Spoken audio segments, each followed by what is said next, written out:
Gold trusted gold buyers. మీరు తాకట్టు పెట్టిన బంగారాన్ని విడిపించి ఈ రోజు ఉన్న మార్కెట్ ధరకు కొనబడను. హాయ్ కీర్తి, హాయ్. ఎలా ఉన్నావు? నేను బాగున్నాను, మీరు ఎలా ఉన్నారు? బాగున్నాను. చాలా రోజులు అయిపోయింది కదా ఇలా కదా? మాట్లాడుకొని. బజ్ తర్వాత కీర్తి నార్మల్ గా తెలుగు ఇంత ప్యూర్ గా మంచిగా మాట్లాడుతున్నావు. తెలుగు అమ్మాయి కదా? Kannada Canada pure. Actually Mangalore నాది, తుళు భాష. ఇప్పుడు సుయన్సో వచ్చింది కదా, ఓకే. సో ఆ స్లాంగ్. అచ్చా అచ్చా.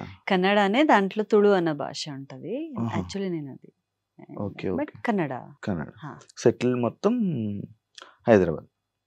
మ్యారేజ్ ఇంకా కాలేదు. అదే ఎంగేజ్మెంట్ హా, ఆ point. engagement. Actual Yes, next yes. Point అది. ఎంగేజ్మెంట్ అయిపోయి చాలా రోజులు అయింది. పెళ్ళి ఏమైంది, ఎందుకు? లేదు, కొన్ని కొన్ని పర్సనల్ ఇష్యూస్ వల్ల కొంచెం ఆగింది. అండ్ నా మామగారు అంటే కార్తిక్ వాళ్ళ ఫాదర్ది బ్రదర్ చనిపోయారు. అయ్యో. దానివల్ల కొంచెం ఆగింది. ఎందుకంటే ఉంటాయి కదా కొన్ని కొన్ని అవును. దానివల్ల ఆగింది. ఉమ్. అండ్ ఇంకొకటి మనకు ఆల్రెడీ ఒక ఏం ఉండింది, ఇల్లు తీసుకోవాలి, ఇల్లు తీసుకున్న తర్వాత మొదటి అడుగు మనం అక్కడే వేయాలి అనేది ఉండింది. సో దానివల్ల కొంచెం, బట్ అంత ఈజీ కాదు కదా శివ గారు, పెళ్ళి అనేది అంత ఈజీ నా. ఎంగేజ్మెంట్ గానే దోల తీరింది, ఇంకా పెళ్ళి అంటే సో కొంచెం టైం పడుతుంది. బట్ ఈ ఇయర్ లోనే అనుకుంటున్నాము. Let's see. మీ ఆశీర్వాదం. God bless you. Thank you పెద్దవాళ్ళు. వద్దు అమ్మో, అంతొద్దు. ఎందుకు మామూలుగా శివ అని పిలువండి. ఇందాక కూడా గారు శివ. ఫైన్. మీకు ఎప్పటి నుంచో నేను శివ అలాగేనే గారు, పిలిచాను. yeah. ఎప్పుడు శివ అని పిలిచాను, పిలవలే, చెప్పండి నాకు. పిలవలే. నేను ఎవరిని పిలవను. మరి ఇక ఫస్ట్ ఎందుకు కంగారు పడి ఏమైనా ఎంగేజ్మెంట్ చేసేసుకున్నారా? ఆహా లేదు, ఇంట్లో వాళ్ళ మదర్ ఫాదర్ కూడా చెయ్యండి అని. అండ్ మనకు ఆ డేట్ చాలా బాగుండే డేట్ అది. సో చేసేసుకున్నాం. బట్ మేబీ పెళ్ళి ఇంకా అవ్వలేదంటే సమ్ డిస్టర్బెన్స్ వస్తూ ఉందంటే ఇంకా ఆ టైం కూడి రాలేదనుకుంటా. యాక్చువల్లీ మీ ప్రొఫైల్లోనే ఇన్స్టాగ్రామ్ లో కూడా పోస్ట్ పెడుతున్నా కూడా, లేకపోతే కలిసి ఏమైనా ఫొటోస్ పెడుతున్నా ఇంకెప్పుడు మ్యారేజ్ అని మిమ్మల్ని క్వశ్చన్ చేస్తున్నారు. అది కామన్ మెసేజ్. ఎందుకు కలిసి తిరగట్లేదు? కలిసి తిరగట్లేదు అంటే మాకు కనిపిస్తున్నారు అప్పుడప్పుడు. ఎందుకు ఎక్కువ కలవట్లేదు? ఎక్కువ మీ కపుల్ ఫొటోస్ ఎందుకు బయటికి రావట్లేదు? ఎందుకు వదలట్లేదు? పెడుతున్నాను కదా, మేబీ నేనే ఎక్కువ పెడుతున్నాను అనుకుంటా.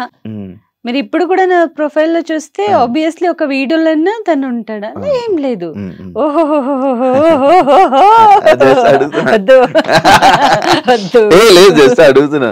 లేదు లేదు. మొన్న నార్మల్ గానే వాళ్ళ మదర్ ఇంటికి వెళ్ళినప్పుడు అక్కడ పూజ చేసుకున్నాము. అంత పెద్ద మంచిగా ఫోటో పెట్టాను, చూడండి. ఆఫ్టర్ బిగ్ బాస్ కీర్తి చాలా లైఫ్ లో చాలా నేర్చుకుంది, చాలా తెలుసుకుంది, చాలా ఎక్స్పీరియన్స్ పొందుతుంది అని విన్నాను. ఎలాంటి ఎక్స్పీరియన్సెస్ నీకు ఎదురవుతున్నాయి? ఎలా ఫైట్ చేస్తున్నాం అంటే రియాలిటీలో? నువ్వు వర్క్ పరంగా ఫస్ట్, తర్వాత మనుషులు పరంగా, నమ్మకం విషయం పరంగా, లవ్ విషయం, ఎవ్రీథింగ్ ఆల్. బిఫోర్ నా లైఫ్ స్ట్రగల్ లైఫ్ కన్నా ఆఫ్టర్ బిగ్ బాస్ బయటకు వచ్చిన తర్వాత కొన్ని ఆ స్ట్రగల్ వేరుంటాయి. ఏదో ఫుల్ ఆఫర్స్ వచ్చినప్పుడు అందరు అనుకుంటారు, రియాలిటీ అసలు ఏం లేవు. అది మెయిన్ ప్రాబ్లము. సో దానివల్ల బయట జనాల్ని, బయట ఫ్రెండ్ సర్కిల్ని ఫేస్ చేయడానికి చాలా భయంగా ఉంటుంది. ఇంకొకటి మనుషుల పరంగా అంటే, బిఫోర్ నేను బిగ్ బాస్ వెళ్ళే ముందు చాలా ఫ్రెండ్స్, నా వాళ్ళే అనుకున్న వాళ్ళు చాలా మంది దగ్గరున్నారు. సో వన్స్ బిగ్ బాస్ వెళ్ళిన తర్వాత లోపల నేను అంటే బయట అసలు అట్లీస్ట్ ఫ్రెండ్స్ అనుకున్న వాళ్ళైనా సపోర్ట్ చేస్తారు ఈ ఒక్క మ్యాటర్లో. అది బయటకు వచ్చిన తర్వాత నాకు తెలిసింది. సో ఎవరికి ఎవరు లేరు. సో వాళ్ళ పని అంతే. అది జస్ట్ మనం ఉన్నంత వరకు, మన దగ్గర ఉన్నంత వరకు మాట్లాడతారు. సో ఈ దీంట్లో నాకు చాలా ఎక్స్పీరియన్స్ అయ్యాయి. నేను చాలా తొందరగా ట్రస్ట్ చేస్తాను, చాలా తొందరగా అది నా వాళ్ళే అనుకునేస్తాను. అండ్ తర్వాత నా ఓపెన్ మైండ్ గా నా పర్సనల్ అంతా చెప్పేస్తాను. చూస్తే అది ఇంకో రకంగా. సో అట్లాంటివి చాలా జరిగింది. అండ్ నమ్మకం అనే వర్డ్ మీద కొంచెం నాకే నమ్మకం పోయింది. రైమింగ్ బాగుంది. అంటే నువ్వు చెప్పే మాటలు వింటుంటే, బిగ్ బాస్ పరంగా వింటుంటే, లైక్ అంటే నిజంగా జనాలు అనుకుంటుంది బిగ్ బాస్ లోకి వెళ్ళి వచ్చిన వాళ్ళు ఎవరు సక్సెస్ అయ్యారు అని క్వశ్చన్ చేస్తూ ఉంటారు కదా, అది నిజమా? నేను దేనికి హెల్ప్ అవ్వదా? అవుతుంది, కానీ నా మ్యాటర్ లో నాకు దేనికి హెల్ప్ కాలేదు. ఎందుకంటే బిగ్ బాస్ వెళ్ళొచ్చాను, టాప్ 3 మళ్ళా యా.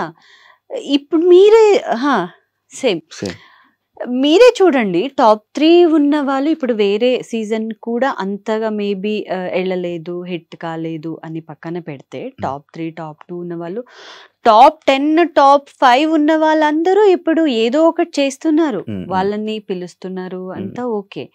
సో టాప్ 3 ఉన్న వాళ్ళు అసలు కనిపించట్లేదు, ఒక్క పిలుపు కూడా లేదు. నేను కనిపిస్తున్నాను, మీరు కనిపిస్తారు, మేము నా గురించి కదా.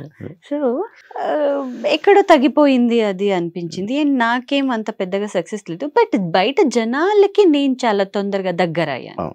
ఆ ఒక్క మ్యాటర్లో ఐఎమ్ ప్రౌడ్ మై సెల్ఫ్, నాకు అది హ్యాపీగా ఉంది. బట్ వర్క్ పరంగా ఏదో ఆఫర్ వస్తుంది, ఏదో కనిపించేస్తాము అని అట్లాంటిది నాకేం అనిపించలేదు. నాకు బిగ్ బాస్ పరంగా మీరు బిగ్ బాస్ వెళ్ళారు, మీకు ఆ ఛాన్స్ అట్లాంటిది ఏం రాలేదు. సీరియల్స్ కూడా చాలా నీకు దూరం పెట్టారు కదా, సీరియల్స్ లో కూడా చాలా తక్కువ ఇప్పుడు చేస్తున్నావు కదా సీరియల్. ఇప్పుడు నేను కన్నడ అండ్ తెలుగు రెండు చేస్తున్నాను. ఇప్పుడు చాలా ఒక 6 years తర్వాత మళ్ళీ కన్నడకి వెళ్తున్నాను అనమాట.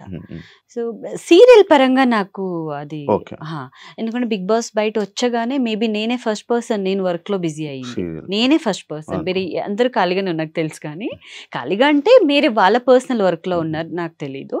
బట్ ప్రొఫెషనల్ పరంగా ఫస్ట్ నాకు స్టార్ మా నుంచి నాకు సీరియల్ నాకు ఇచ్చింది, వాళ్ళు ఇచ్చారు నాకు, అది 2 years గడిపింది. సో అయిన తర్వాత సీరియల్లో బిజీగానే ఉన్నా, మొన్నటి వరకునే అయింది.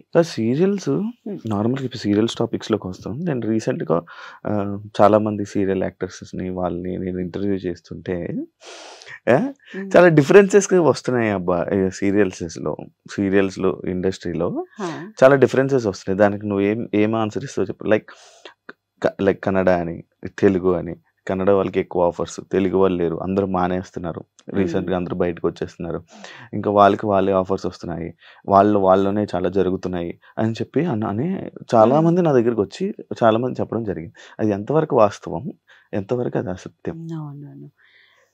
మేము ఎలా ఆలోచిస్తాము దానిపైన ఉంటుంది. ఇప్పుడు ఒక ప్రొడక్షన్ ఎలా ఆలోచిస్తున్నారు, మనం వేరే వాళ్ళని కొత్త వాళ్ళని పెట్టుకుంటే మన బయట అది ఎలా వెళ్తుంది, జనాలు ఎలా యాక్సెప్ట్ చేస్తారు, మార్కెటింగ్ ఎలా ఉంటుంది, అదొకటే ఉంటుంది. ఒక ప్రొడ్యూసర్ అదే ఆలోచిస్తారు. సో వాళ్ళకి కొత్త ఫేస్ కావాలనేది, కన్నడ వాళ్ళనే తీసుకొని రావాలి. ఎందుకంటే ఇప్పుడు ఎందుకు శివ గారు, మనకి ఛాన్స్ ఇచ్చే వాళ్ళే తెలుగు వాళ్ళు కదా, వాళ్ళతో అది ఉండదు, ఇంకా బయట ఎందుకు అని.